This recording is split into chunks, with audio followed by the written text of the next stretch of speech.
So hi everyone, this is Jabaz Taufiq, second year MBBS और NEET 2024 का exam हो चुका है, पेपर इज़ आउट। अब हम बात करने वाले हैं पेपर लेवल के बारे में। एनालिसिस कर लेंगे थोड़ा बहुत, बिकॉज पूरा पेपर का एनालिसिस नहीं करेंगे, बस जितना मतलब चाहिए कट ऑफ को डिटरमाइन करने के लिए उतना ही मैं बता दूंगा। आफ्टर दैट विल सी मतलब बायोलॉजी, केमिस्ट्री और फिजिक्स का अलग अलग से हम लोग मतलब पेपर को देख लेंगे। ओके, सो ऊपर से देख लेते हैं। ऑलराइट, जो फिजिक्स का पेपर आया था मैंने एनालाइज़ किया है और मैंने मतलब कुछ जूनियर से भी बात किया है जिन लोगों ने एग्जाम दिया था। दे हैव टोल्ड मी कि मतलब, और मैंने खुद भी एनालाइज़ किया है कि पेपर मॉडरेट टू हाई, मतलब हाई लेवल का आया है। मतलब जिन लोगों ने पढ़ा था उनके लिए मॉडरेट लेवल का था, एंड जिन लोगों ने नहीं पढ़ा था ऑफकोर्स उनके लिए इट्स वाज हाई लेवल। और एक और बात कि लाइक एग्जाम हो चुका है नाउ, व्हाट इज़ डन, उसके बारे में चिंता मत करो। इफ़ तुम लोग मतलब लाइक इफ़ तुम्हारा हो रहा है, मार्क्स गिन के तुम्हारा आंसर की से मिला के तुम्हारा सिलेक्शन हो रहा है, then it's well and good for you, congratulations. पर अगर तुम्हारा नहीं हो रहा है then don't be disheartened. Alright, there is always second chance. अगर नीट नहीं तो कुछ और like there are so many opportunities मतलब इन फ्रंट ऑफ यू, और अगर तुम फिर से ड्रॉप दे रहे हो then best of luck. Alright, cut off बढ़ता जा रहा है पर फिर भी हार नहीं मानना है। Alright, you can win any fight with pen and sword I think. Alright, जो भी है केमिस्ट्री के बारे में बात कर लेंगे। इजी टू मॉडरेट लेवल का आया है paper. It's kind of easy because chemistry में जो क्वेश्चंस आए हैं सब एनसीईआरटी से आए हैं। कुछ like qualitative analysis, quantitative analysis, दो क्वेश्चंस आए थे। वही बस मुझे लगे कि लाइक इट मे बी मतलब आउट ऑफ साइट, बिकॉज कोई नहीं पढ़ता है। और बायोलॉजी का जो पेपर आया था it was very easy. Biology, botany और जूलॉजी का पेपर बहुत ईजी आया था, मैंने एनालाइज किया है खुद। सो लेवल ओवरऑल अगर मैं बोलना चाहूँ then the overall level is easy in comparison to NEET 2023, because definitely हम लोग प्रीवियस ईयर से ही कंपेयर करते हैं, तब जाके कट ऑफ का पता चलता है। अब अगर बायोलॉजी की बात करें तो फटाफट बता देता हूँ, paper was easier than NEET 2023 and 2022। Definitely 2022 का जो पेपर था वो काफ़ी लेंदी पेपर था, और 2023 का भी नॉर्मल इजी पेपर आया था, पर मॉडरेट लेवल का पेपर आया था। पर in comparison to that this year paper was really easy. मतलब मुझे लगा था कि लाइक दिस ईयर पेपर मतलब थोड़ा बहुत टफ आ सकता है, बिकॉज लाइक कुछ न्यू टॉपिक्स भी ऐड किए गए थे और कुछ टॉपिक्स डिलीट किए गए थे, पर that didn't had any effect. Alright, paper easy आया।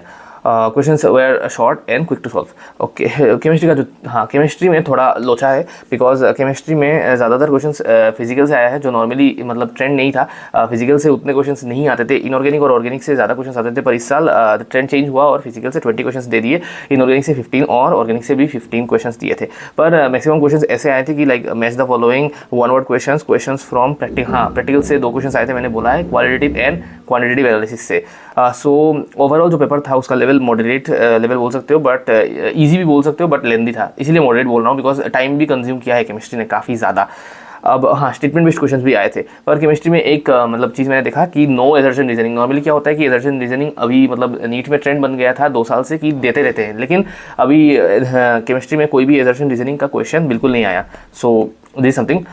फिजिक्स में जो भी क्वेश्चन आए थे, पहले के कुछ क्वेश्चंस डेफिनेटली जो नीट के लेवल के होते हैं कि one direct formula based questions, एक फॉर्मूला से सारे काम हो जाता है, उस टाइप का क्वेश्चंस थे। सो अगर तुमने फॉर्मूला सब देखे होंगे या मतलब कभी भी फॉर्मूला से अप्लाई किए होंगे तो तुम्हें वो क्वेश्चंस आ रहा होगा।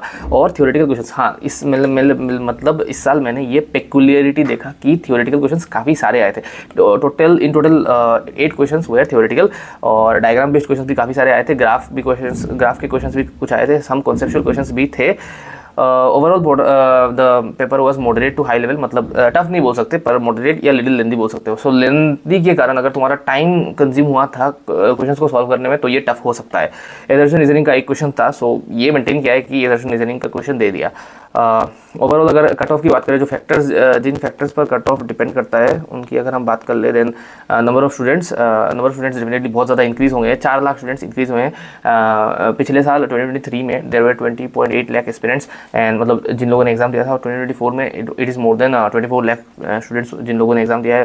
एग्जाम किन लोगों ने दिया है उसका भी नोटिफिकेशन आ जाएगा, सो उस पर भी मैं एक अपडेट ले आऊँगा। ऑलराइट, पेपर लेवल जो है मैंने आप लोगों को बता दिया, it is comparatively easier than 2023 and 2022 जो मुझे लगा। ऑलराइट, देयर में भी डिफरेंस इन ओपिनियंस, पर ये जो मुझे लग रहा है मैं वही बता रहा हूँ। Alright, number of colleges increase हुए हैं काफ़ी सारे, पर जिस हिसाब से मुझे लगता है कट ऑफ इंक्रीज होगा, there will be a significant increase in last year का कट ऑफ जो था उससे प्लस माइनस 6 या 7 मार्क्स का इंक्रीज हो सकता है जनरल कैटेगरी में। सो लास्ट ईयर का कट ऑफ जितना मुझे पता है इट वाज अराउंड 596 था आई थिंक जनरल के लिए। सो उसके प्लस माइनस 6 आप पकड़ सकते हो, प्लस माइनस 6 या 7, सो अराउंड 603 या 604 के आसपास कट ऑफ जाएगा, मतलब लास्ट कट ऑफ जो बोल रहा हूँ मोपअप राउंड में या राउंड 2 में। अभी राउंड 1 का कट ऑफ मैं बता नहीं सकता बिकॉज उसके लिए कुछ अपडेट्स मुझे लेने पड़ेंगे, इसीलिए उसके बारे में मैं कुछ बता नहीं रहा हूँ। Overall paper was easy, so like cut off जा सकता है एंड वही बात था। This is all about this video, thank you and have a very great day. और सब्सक्राइब कर लेना channel for more updates because NEET 2024 के रिलेटेड एंड MBBS के रिलेटेड सारे अपडेट्स मैं देता रहूँगा। Alright, so have a very great day.